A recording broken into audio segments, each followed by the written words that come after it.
Magandang hapon mga bata! Ang kalinisan ay isa sa pinakamahalagang bagay upang mapanatili nating maayos at balanse ang ating kapaligiran. Kaya naman sa buwan din ng Setyembre ay pinagdiriwang ang National Clean-up Month. Kasabay nito, may iba't ibang mga grupo ang nagsasagawa ng mga gawain para sa kapaligiran katulad na lang ng clean-up drive at tree planting. Ngayong hapon, samahan nyo kong gumuhit at tingnan natin kung gaano kabuti tayo ay magtulungan para mapangalagaan ang ating kalikasan. Ang kailangan natin mga materials ay cardboard paper, lapis,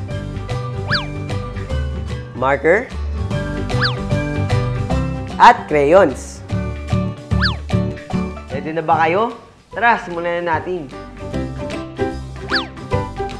Ang National Clean-up Month ay isang selebrasyon upang magbigay kaalaman sa mga tao kung papaano mapapangalagaan ang ating kapaligiran at humikayat ng mga individual at grupo na maaaring tumulong sa pangangalaga at pagpapanatili ng kalinisan ng mga ilog at ang mga katulad nito. Karaniwan na ay nagsasagawa sila ng mga clean-up drive sa iba't ibang lugar at kaalinsabay nito ay nagtatanim na rin ng mga puno.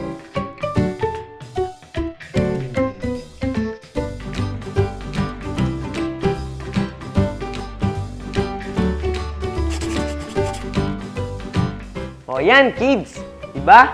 Napakabuti na tayong lahat ay magtutulungan upang hindi masira ang ating kapaligiran at mapanatili pa natin itong malinis.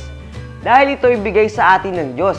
Marapat lang naman na alagaan natin ito at huwag natin sisirain. Basahin natin sa Biblia ang Henesis 1:29 hanggang 30. At sinabi ng Diyos, narito, ibinigay ko sa inyo ang bawat pananim na nagkakabinhi nasa ibabaw ng balat ng lupa at ang bawat punong kahoy na may bunga ng punong kahoy na nagkakabinhi sa inyo'y magiging pagkain. At sa bawat hayop sa lupa at sa bawat ibon sa himpapawid at sa bawat nagsisiusad sa ibabaw ng lupa na may buhay ay ibinigay ko ang lahat na pananim na sariwa na pinakapagkain at nagkagayon.